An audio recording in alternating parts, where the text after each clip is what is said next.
उस खराब स्थिति के आने का, उस मनुष्य दिन के आने का वेट मत करो। आपको पहले ही पता चल जाता है कि मेरी अगले महीने स्थिति नहीं है। 2 महीने पहले पता चलता है कि मैं अभी EMI नहीं पे कर पाऊंगा।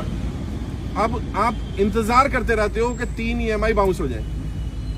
3 EMI का मतलब 90 दिन, 90 दिन के बाद वो हो जाएगा NPA। जब आपको पता है 2 महीने बाद मैं EMI नहीं दे पाऊंगा, तो अभी बैंक में जब आप EMI भर रहे हो तब बैंक में जाकर के लेटर दो कि साहब मेरी स्थिति आज वैसी नहीं है जब मैंने लोन लिया था, जब जैसी स्थिति थी, अगले 2 महीने बाद मैं EMI नहीं भर पाऊंगा। अब मुझे कोई विकल्प दिया जाए। बैंक क्या क्या विकल्प दे सकता है? बैंक 3 विकल्प दे सकता है। पहला विकल्प होता है आपको कुछ समय दे दे, 6 महीने का, 1 साल का, 2 साल तक का बैंक को समय देने का अधिकार है अगर आपकी स्थिति खराब हो जाती है। कई लोगों ने बताया घर में जो कमाने वाला था वही एक्सपायर कर गया, अब कहां से EMI देगा? बैंक को पता ही नहीं है स्थिति खराब है इतनी। आप फोन नहीं उठा रहे, आप उनके लेटर के जवाब नहीं दे रहे। आप बैंक को पहले ही बता दो कि भाई मेरी स्थिति खराब हो सकती है, अब मैं नहीं पे कर पाऊंगा, मुझे समय दे। या तो बैंक समय दे देगा, समय नहीं देगा तो बैंक दूसरा क्या कर सकता है? लोन रीस्ट्रक्चर कर सकता है। रीस्ट्रक्चरिंग क्या होती है? आपकी EMI को कम कर देगा। आपका तो मेरी सैलरी थी 50,000 रुपये महीना, मैं 30,000 रुपये महीना EMI भर पा रहा था आराम से। अब मेरी नौकरी छूट गई, या मेरी नौकरी नहीं है, या मेरी नौकरी की मेरी सैलरी कम हो गई, 25,000 रह गई, मैं 30,000 की EMI नहीं पे कर सकता। तो बैंक से रिक्वेस्ट करो कि मेरी EMI को उस रेंज में 15,000, 12,000 जितनी आप कर सकते हो उतनी रेंज में ले लेगा। इसको रीस्ट्रक्चरिंग बोलते हैं। रीसेटलमेंट कर सकता है, रीफाइनेंस कर सकता है, पुराना लोन क्लियर करके नया लोन दे सकता है आपको। आपकी EMI अब नई वाली जो बनेगी वो कम बन सकती है। एक लीन पीरियड होता है। लीन पीरियड मतलब जिसमें आपको EMI या इंटरेस्ट पे नहीं करना, ऐसा भी लीन पीरियड लिया जा सकता है 6 महीने से लेकर के 2 साल तक का। बैंक से जाकर के बात करो कि मेरी स्थिति खराब है, और जेन्युइन जो स्थिति है वो बताना। और बैंक से कुछ भी कम्युनिकेशन करो, बार बार बोल रहा हूं, बैंक से रिटर्न कम्युनिकेशन करो। बैंक क्या करता है आपको? जब भी कोई कम्युनिकेशन करता है नोटिस भेजता है। क्यों भेजता है? बैंक पागल है क्या? बैंक इसलिए भेजता है कि जब आप इन नोटिस के जवाब नहीं दोगे आप डिफॉल्टर हो जाओगे। उसके पास 5 नोटिस होंगे, वो कोर्ट में जाएगा, देखो जी हमने तो इतनी बार इनको बताया था। अच्छा तुम्हारे पास 10 होंगे तो जज तुम्हारी बात मानेगा कि देखो जी मैंने बैंक को बताया था मेरा व्यापार बंद हो गया है, मैंने बैंक को बताया था मेरी EMI नहीं दे पाऊंगा, मैंने बैंक को बताया था मेरा लोन रीस्ट्रक्चर कर दो, मैंने बैंक को बताया था मेरी EMI कम कर दो, मैंने बैंक को बताया था मेरे घर में कोई बीमार हो गया है, मैंने बैंक को बताया था कि मेरी स्थिति खराब हो रही है। बैंक को कोई सपना नहीं आएगा कि आपकी स्थिति आज खराब है, बताना पड़ेगा। अगर बताओगे तो बैंक आपकी बात सुनेगा। अभी गाड़ी में भी हम आ रहे थे तो एक व्यक्ति को बताया गया, उसने जाके बैंक में बात की, EMI जा रही है उसकी। उसने कहा जी मैं अगले महीने से पे नहीं कर पाऊंगा, मुझे कम से कम 2 साल का समय दे दो।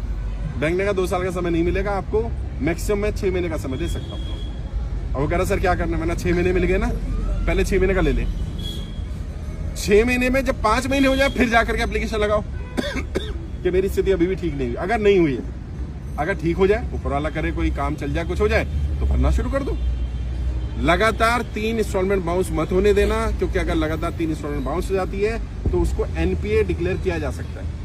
ऑल्दो बैंक इतनी जल्दी NPA नहीं करता। कारण क्या है?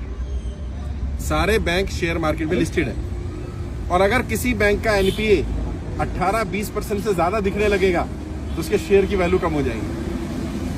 तो इसलिए जल्दी से बैंक भी NPA डिक्लेयर नहीं करता। लेकिन लगातार 3 इंस्टॉलमेंट 90 दिन तक अगर आपके अकाउंट में कोई ट्रांजेक्शन नहीं होती है तो ये माना जाएगा कि आप डिफॉल्टर हैं। तो इसका इलाज क्या है? मान लो आपकी EMI है 20,000 रुपये महीने की, आप क्या करो 5,000 रुपये डाल दो। अभी क्या होगा? ट्रांजेक्शन हो गए अकाउंट में, और अपने अकाउंट में नहीं डालनी, लोन अकाउंट में डालनी है। हर एक का लोन अकाउंट नंबर अलग होता है और पर्सनल अकाउंट अलग होता है। आप क्या करते हो? आपके लोन अपने अकाउंट से ही किस्त कटती है तो आप अपने अकाउंट में पैसा डालो, अपने में मत डालो। अगर पूरी किस्त डालनी है तो अपने में डालो, अगर पार्ट पेमेंट डालनी है तो लोन अकाउंट में डालो। अब क्या होगा? उनकी स्टेटमेंट में आ जाएगा किसी ने 5,000 रुपये डाले। अब अगर कल को कोर्ट जाएगा बैंक कि आप डिफॉल्टर हो तो आप दिखा सकते हो, देखो जी अगर मैं डिफॉल्टर होता। सर अभी मेरी भी 3 किस्तें टूट चुकी हैं, मुझे फोन आ रहा है बार बार। 3 नहीं टूटनी चाहिए थी, अगर टूट गई तो 10 तारीख को तीसरी किस्त भी मतलब हो गई, नहीं भर पाया। हाँ अभी टूट गई, फोन आ रहा था। तो बाद में बता देता हूँ। अगर NPA हो गया है तो इसका भी इलाज है। बैंक में जाओ, रिटर्न में एप्लीकेशन, ओरल नहीं, रिटर्न में दो कि मेरी 3 इंस्टॉलमेंट बाउंस हो गई है, ये रीजन है, आगे से मैं इसको कंटिन्यू करने की कोशिश करूंगा, मुझे 3 इंस्टॉलमेंट के लिए समय दे दिया जाए। तो बैंक के पास ये भी अधिकार होता है कि वो 3 इंस्टॉलमेंट को ऐसे ही होल्ड रखे और आगे की कंटिन्यू कर दे। तो क्या होगा? आपका आगे का कंटिन्यू हो गया। अब 3 में जब थोड़ा सा पैसा है, थोड़ा थोड़ा करके 6 महीने साल भर में वो 3 क्लियर कर दो। फिर भी अगर 3 क्लियर नहीं होते तो कम से कम 1 जरूर क्लियर कर देना। 90 दिन डिफॉल्ट नहीं होना चाहिए एक फाइनेंशियल ईयर में। अभी जैसे अप्रैल 31 मार्च तक है फाइनेंशियल ईयर, इसमें नहीं होगा, अगले साल में फिर आपको 90 दिन का समय मिल जाएगा। तो बैंक से बात करो, कम्युनिकेट करो। अभी आपने ट्रेनिंग अटेंड कर ली होगी, मुझे नहीं मालूम करी कि नहीं करी, अटेंड करो। उसमें कर्जे से बाहर निकलने के 20 से ज्यादा तरीके बताए गए हैं। कोई ना कोई तरीका आपके काम जरूर आ जाएगा। आप अपने स्तर पर भी लड़ाई लड़ो, मैं भी लड़ रहा हूं, साथ मिलकर के लड़ाई लड़ेंगे तभी सफलता मिल पाएगी। अगर आप